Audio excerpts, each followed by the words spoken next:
बोले शंकर भगवान की जय।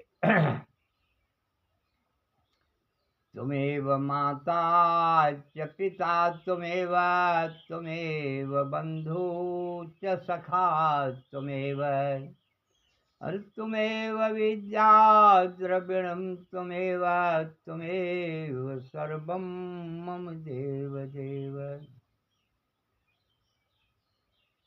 मनोजयं मारुततुल्यवेगं जितेन्द्रियं बुद्धिमतां वरिष्ठं, वातात्मजं वानरयूथमुख्यं श्रीरामदूतं शरणं प्रपद्यते। सोऽयं विभूतिविभूषणः सुरवरा सर्वाधिपः, सर्वगतः शिवा शशिनिभा श्री शंकर पातु माम।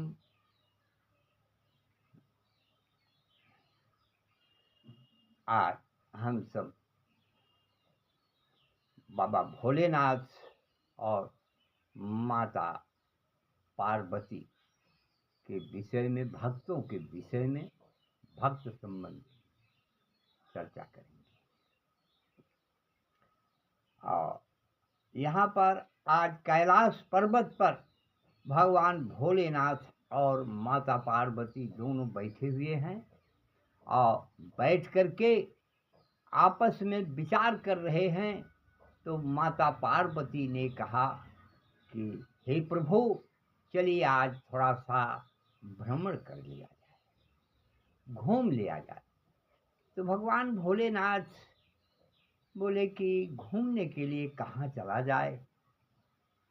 तो माता पार्वती ने कहा कि हमारे बहुत से भक्त हैं, चलिए आज हमारे भक्त के यहाँ, उसके यहाँ देखेंगे, और आपके भी भक्त हैं। भगवान भोलेनाथ ने कहा जैसी तुम्हारी इच्छा हो चलिए।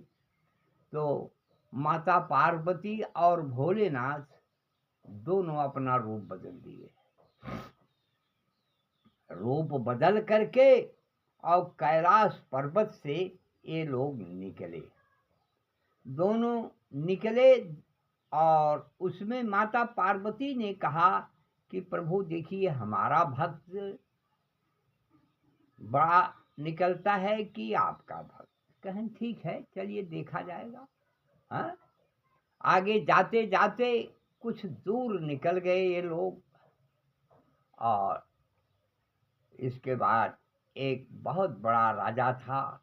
वो माता पार्वती माने आदि शक्ति जगत जननी जगदम्बा का बहुत बड़ा भक्त था। उसके यहाँ दोनों आदमी पहुंच गए दरवाजे पर। तो राजा तो था ही, उसके यहाँ पहरेदार लगे थे। और इधर इन लोगों का भेष कैसा है कि मालूम होता है ये लोग 6 महीने तो नहाए नहीं, कपड़े फटे पुराने, हाँ, और वस्त्र से हीन, शरीर से भी हैं, वृद्धावस्था में दोनों हैं पति पत्नी। इसके बाद ये सब दोनों ब्राह्मण का भेष धरे और पहुंच गए उस राजा के यहाँ। तो राजा के दरवाजे पर जब पहुंचते हैं तो वहाँ पहरेदार पहरा दे रहे हैं। उन पहरेदारों से ये माता पार्वती ने कहा कि हे पहरेदारों, जाओ राजा से बोलो कि हम पति पत्नी 2 ब्राह्मण आए हैं। राजा ने तो पहरेदार कहा कि राजा सिंहासन पर बैठे हैं और अपना राम चर्चा कर रहे हैं, देवी दुर्गा उर्गा का पाठ होठ कर रहे हैं। कहा तो ठीक है, कर रहे हैं, मैं कहाँ कह रही हूँ कि नहीं कर रहे हैं, कर रहे हैं तो करने दो, लेकिन जा करके उनसे बोल दो कि 2 ब्राह्मण आए हैं, पति पत्नी हैं। अब यहाँ से वो बेचारा पहरेदार जा करके राजा साहब से कहा कि हे महाराज, दरवाजे पर 2 ब्राह्मण खड़े हैं, पति पत्नी हैं, बहुत। तो राजा ने पूछा, पाठ पूजा छोड़ करके राजा पूछा, वो कौन से हैं, कैसे हैं? हैं? कौन से हैं, कैसे हैं, और क्या नाम है उनका, सब पूछ करके आओ। गया भिखारी, और तो पहले तो बताया कि वो बहुत वृद्ध आदमी हैं और कपड़े भी नहीं हैं, मालूम होता है 6 महीने से नहाए हुए हैं, ऐसे ब्राह्मण हैं। यही बता कर क्या, बोलो उनका नाम क्या है, पूछ करके आओ। अब फिर अपना राम नाम शुरू किया, वही दुर्गा कवच, दुर्गा अर्गला कीलक कवच अपना पढ़ रहा है। और पढ़ते पढ़ते वो राजा, हाँ, तब तक इधर से फिर पहुंचा। तो इधर आकर के भगवान भोलेनाथ और माता पार्वती से पूछा, नाम क्या है तुम लोगों का? बड़े रुआब से। तो माता पार्वती ने कहा कि जाओ कह दो, ओ उनका नाम जो है वो बताएंगे, और मैं अपना नाम बता रही हूँ। तो शंकर ने कहा कि मेरा नाम शंकर पांडे है। और माता पार्वती ने कहा हमारा नाम पार्वती है, मैं पत्नी हूँ शंकर पांडे के। ये दोनों गए, दोनों आदमी पहुंच। फिर चौकीदार गया, बताया महाराज वो लोग शंकर पांडे बता रहे हैं, शंकर पांडे नाम है, और उनकी पत्नी का नाम पार्वती है। तो कहा ठीक है, अभी हम पूजा पाठ में लिपटे हुए हैं, जाओ कह दो बाद में आएंगे कभी। जाओ उनको हटाओ वहां से। अब शंकर और पार्वती आया, और नौकर पहरेदार, माता भोलेनाथ और शंकर पार्वती, भाई जाइए आप लोग, अभी वो बिजी हैं, अभी कोई सुनवाई नहीं होगी, आप लोग यहाँ से चले जाएं। अब भैया भगवान भोलेनाथ और माता पार्वती कुछ आगे गए, तो माता पार्वती ने कहा कि देखिए ये धन के मद में, धन के मद में, और ये बनता है हमारा भक्त, इसको धन का मद है, ये भक्त वक्त नहीं है, ये धन का मद है इसका। ये धन के मद में ये किसी का कदर नहीं करता है। बहुत दुखी तो हुई माता पार्वती। तो भगवान भोलेनाथ ने देखा कि माता पार्वती को दुख हुआ है, कहा अरे क्या बात क्या है? कहें महाराज हम तो जान रहे थे कि हमारा बहुत प्रिय भक्त है, लेकिन यह भक्त ऐसा निकला कि क्या कहें, इतना क्रोध आता है कि अभी फूंक दूं जल जाए। कहा नहीं, छोड़िए, चलिए आगे देखा जाए, चलिए अब हम चल रहे हैं अपने भक्त के यहाँ।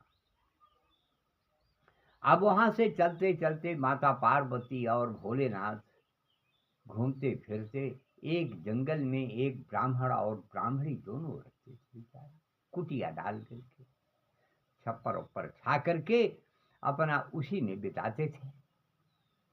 और सुबह में ब्राह्मण अपना जाते थे भिक्षा मांगने के लिए, ले आते थे, और अपना दोनों आदमी जो मिलता था वही बना करके भोजन वोजन करते थे। अब शाम हो गई, कुछ थोड़ा सा दिन रहा, और ये दोनों आदमी वहां पहुंच गए। कुटिया में टहलते टहलते, अंदर किवाड़ी बंद थी, वो दरवाजे की खटकाया, कौन है भाई कुटिया के अंदर? उसमें पंडित जी की औरत थी। पंडित जी ने देखा कि ये दोनों एक ब्राह्मण और ब्राह्मणी हैं तो बहुत गरीब आदमी, हमसे भी गरीब हैं, कोई बात नहीं। कहा महाराज कहिए। कहन देखिए ऐसा है कि हम लोग ब्राह्मण हैं। कहन ठीक है महाराज, ब्राह्मण हैं तो कहिए।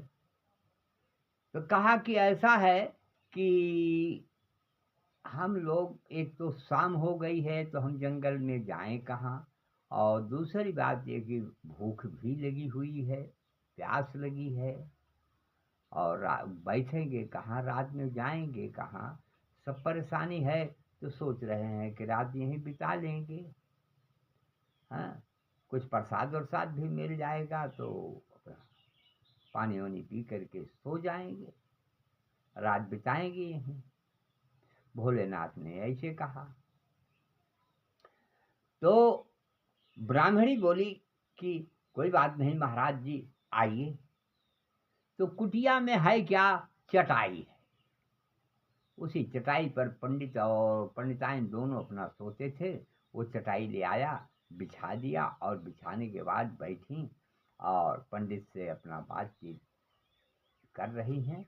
और पंडित जी और माता पार्वती दोनों बैठ करके अपना सब वार्तालाप कर रहे हैं। और इधर पंडित जी गांव में भिक्षा मांगने के लिए तो गए, लेकिन उस दिन कहीं उनको भिक्षा कुछ नहीं मिली। मिली कहाँ, एक जा करके एक किसी के यहाँ वो सत्तू सत्तू 2 मुट्ठी पाए। सोचे चलिए ठीक है, 1 मुट्ठी सत्तू हम घोर करके पी लेंगे और 1 मुट्ठी सत्तू हमारी पत्नी पी लेगी। दोनों पी करके अपना आराम से सो जाएंगे, फिर सुबह ईश्वर देगा, देखा जाएगा। ये सोचते विचारते पंडित जी आ गए कुटिया में, और द्वारा जब अपना दरवाजा खटखटाए तो अंदर गए। देखा तो 2 आदमी पहले से बैठे हुए हैं। जा करके अपनी पत्नी से पंडित जी ने पूछा कि ये कौन। बताए 2 ब्राह्मण हैं और रात को यहीं विश्राम करेंगे और सुबह अपना चले जाएंगे बेचारे, और भूखे भी हैं, प्यासे भी हैं। तो कहा ठीक है, कोई बात नहीं। अंत में उन दोनों ब्राह्मणों के अंदर यह भावना आई कि चलिए, पहले तो पंडित के अंदर ये था कि 1 मुट्ठी हम खा करके, हाँ, जल डाल करके पी लेंगे और 1 मुट्ठी आप पीजिएगा। तो पत्नी बोली कि नहीं, हम लोग वैसे सो जाएंगे, कोई बात नहीं, लेकिन ये 2 अतिथि हैं, देव है, अतिथि हैं। अतिथि जो होता है देव रूप होता है। अब इनको पहले भोजन कराया जाए, हम लोग वैसे सो लेंगे। अब रात हुई तो 2 मुट्ठी सत्तू था, जल सत्तू ले आया। ले आकर के आदर के साथ, प्रेम के साथ दोनों आदमी को दिया। दोनों आदमी घोर घार करके अपना पिए, खाए और सो गए। सुबह हुई। सुबह होने पर भगवान भोलेनाथ ने कहा कि ठीक है, अब चलिए चला जाए। माता पार्वती ने कहा कि ठीक है चलिए। अब उसके घर से तो निकले। निकलने के बाद जब थोड़ा और आगे गए, अब ये लोग देख रहे हैं कि वो लोग भूखे दोनों सोए हैं और इसी चटाई पर सोते थे। चटाई हम लोगों को दे दिए और ये दोनों भूखे प्यासे बेचारे सो गए, पानी पी करके सो गए, और हम दोनों को जो पाए थे वो खिला दिए। इतनी बड़ी इनके हमदर्दी, इतनी बड़ी आत्मा इनकी सराहनीय है। लेकिन एक राजा, वह राजा होते हुए भी हम लोगों को ठुकरा दिया, हम लोगों को अपने दरवाजे से भगा दिया। तो महाराज, आप चले जा रहे हैं, लेकिन आपने विचार नहीं किया कि ये भूखे ब्राह्मण हम लोगों को रात भर सोए बिना खाए पिए और कितने आदर के साथ हमारा आदर सत्कार किया। आपके अंदर दया नहीं आती, इनको कुछ थोड़ा बहुत तो दे दीजिए। भगवान भोलेनाथ ने कहा कि ठीक है, अगर आपकी ऐसी ही इच्छा है तो कैसी क्या दें। माता पार्वती ने कहा कि देखिए, वो राजा मद से माता है, मद माने धन से माता हुआ है, उसकी संपत्ति तो मैं उसी वक्त भस्म कर देती। कहा तो भस्म करने से क्या मिलेगा, इसकी पर्ण कुटिया उसको दे दिया जाए और उसका धन संपत्ति इसको दे दिया जाए, बात यही खत्म हो जाए। भगवान की ये शंकर जी की ये बात सुन करके माता पार्वती बहुत परम परम खुशी उनके अंदर आई। कहा धन्य हो प्रभु, ऐसा कर दीजिए तो अति उत्तम है।